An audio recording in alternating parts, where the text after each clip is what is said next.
चिंटू अपने नए घर के सामने ही पड़ोस के बच्चों के साथ क्रिकेट खेल रहा था।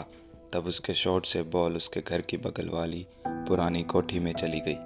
पड़ोस का हर बच्चा उस पुरानी कोठी में जाने से डरता था, इसलिए 12 साल का चिंटू अकेला ही बॉल लाने के लिए पुरानी कोठी में चला गया।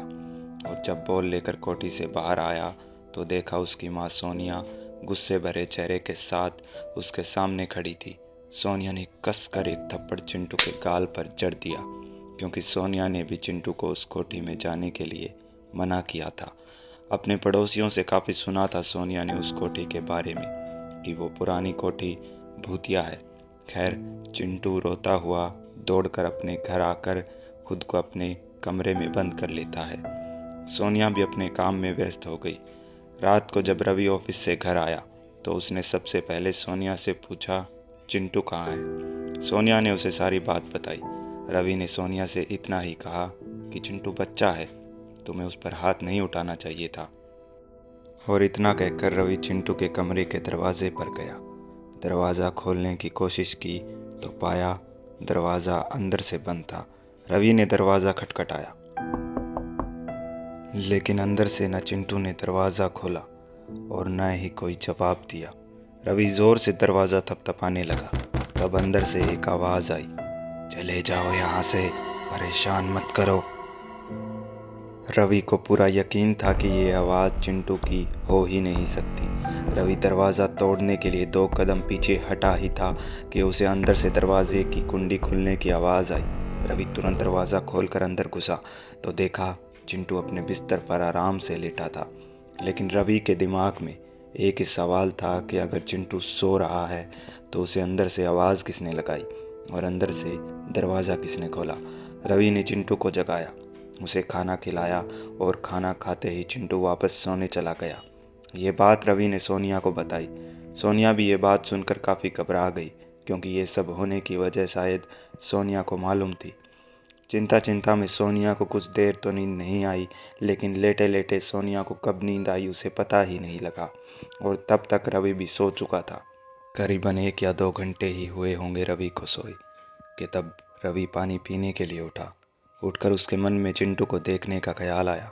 रवि चिंटू के कमरे में पहुंचा तो एक पल में रवि की नींद उड़कर उससे कोसों दूर चली गई, क्योंकि चिंटू अपने कमरे में नहीं था। रवि ने बाथरूम में जाकर देखा तो उसे वहाँ भी चिंटू नहीं मिला, लेकिन शायद रवि जानता था कि चिंटू कहाँ मिलेगा। रवि सीधा अपने घर से निकला और दौड़कर अपने बगल वाली पुरानी कोठी पर पहुंचा। दरवाज़ा खोलकर अंदर घुसा। खिड़की से आती चांद की रोशनी में रवि थोड़ा बहुत देख पा रहा था। धीरे धीरे रवि कोठी के हॉल में आगे बढ़ रहा था। तब उसे महसूस हुआ कि उसके पैरों के ऊपर से सांप जैसा कुछ रेंग कर गया। रवि ने नीचे अपने पैरों की तरफ देखा तो उसे कुछ नहीं दिखा। धीरे धीरे आगे बढ़ता हुआ रवि कोठी के आखिरी कमरे तक पहुंचा, जिसके थोड़े से खुले दरवाजे से थोड़ी सी रोशनी रवि को आती दिखाई दे रही थी। रवि ने धीरे से कमरे का दरवाज़ा खोला और एक आवाज़ के साथ दरवाज़ा खुला।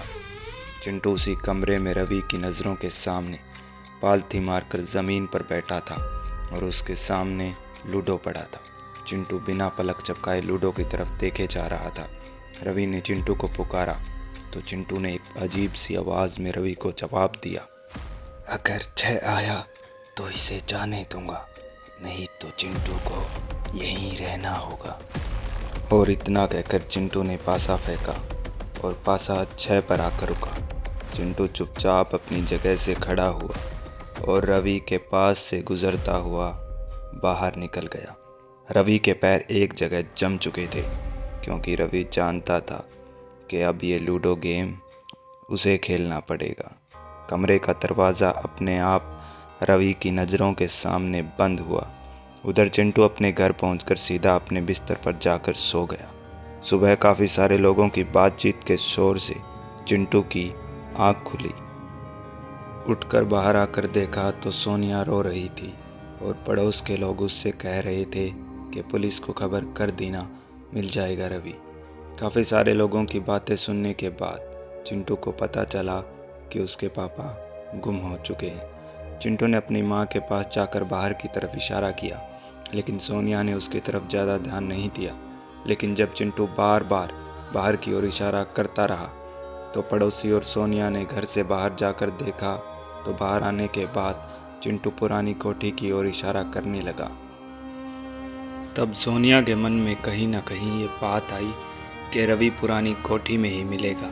सोनिया अपने पड़ोसियों के साथ कोठी में पहुंची और जब कोठी के आखिर में पहुंचकर उन लोगों ने कमरे का दरवाज़ा खोला, रवि एक कोने में कांपता हुआ बैठा था और उसका पूरा शरीर छिला पड़ा था, मानो उसको ब्लेड से छिला गया हो।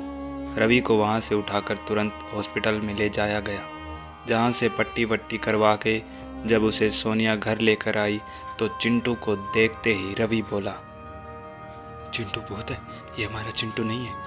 और चिंटू रवि की तरफ देखता बस मुस्कुराता रहा। जब रवि की बात किसी ने नहीं सुनी तो रवि पागलों की तरह इधर उधर भागने लगा, सारा सामान तोड़ने लगा, खुद को चोट पहुंचाने लगा। पड़ोस के लोगों ने रवि को बिस्तर से बांध दिया। रवि चीखता रहा, चिल्लाता रहा, लेकिन किसी ने रवि की कोई बात नहीं सुनी। सोनिया को किसी ने एक बाबा के बारे में बताया जो हवन करके घर को बुरी शक्तियों से मुक्त कराता है। सोनिया ने उसे तुरंत बुलवाया और करीबन 1 घंटे बाद बाबा सोनिया के घर पहुंचे। घर पहुंचते ही सोनिया ने बाबा को बताया कि रात से गुम होने के बाद रवि सुबह उस पुरानी भूतिया कोठी में मिला और उसके बाद से उसकी हालत खराब है। बाबा ने एक नज़र रवि को और दूसरी नज़र चिंटू को देखा और चिंटू पर आंखें जमाए उसे 2 मिनट तक देखते रहे। बाबा ने सोनिया से कहा कि इस घर में उस पुरानी कोठी से एक शक्तिशाली बुरी शक्ति प्रवेश कर चुकी है, उसे बाहर निकालने के लिए हवन करना होगा। सोनिया के कहने पर बाबा ने तुरंत हवन शुरू किया। सामने हवन की अग्नि में घी डालते हुए बाबा ने रवि को वहां लाने को कहा। 2 लोग जाकर रवि को खोल कर लाए और अग्नि के पास बैठा दिया। दोबारा घी डालकर बाबा ने चिंटू को लाने को कहा, लेकिन पूरे घर में ढूंढने के बाद जब चिंटू नहीं मिला तो रवि ने कहा, चिंटू चिंटू वहीं मिलेगा जहां मैं मिला था। बाबा ने यज्ञ रोकते हुए कहा कि उस बुरी शक्ति ने आपके बेटे चिंटू पर कब्जा कर लिया है। उसे बचाने के लिए हमें यह हवन उसी पुरानी कोठी में करना होगा। तुरंत हवन का सारा सामान उठाया गया। पुरानी कोठी में उसी आखिरी कमरे के सामने हवन शुरू किया गया।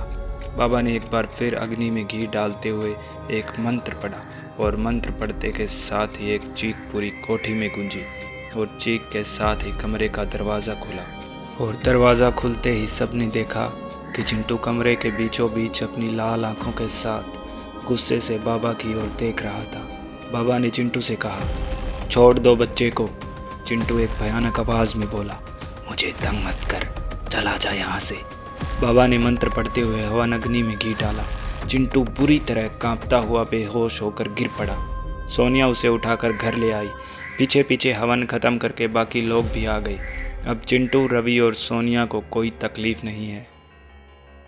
चिंटू के घर के पीछे ही मिनी रहती है। बहुत प्यारी है उसे अपनी बिल्ली। उसकी बिल्ली आज मिनी के साथ खेलते खेलते दौड़कर उसी पुरानी कोठी में चली गई है। मैं हूँ सैम और ये थी रेड स्केरी पॉडकास्ट में आज की कहानी। अगर आपको कहानी पसंद आई तो चैनल को सब्सक्राइब करना न भूलें।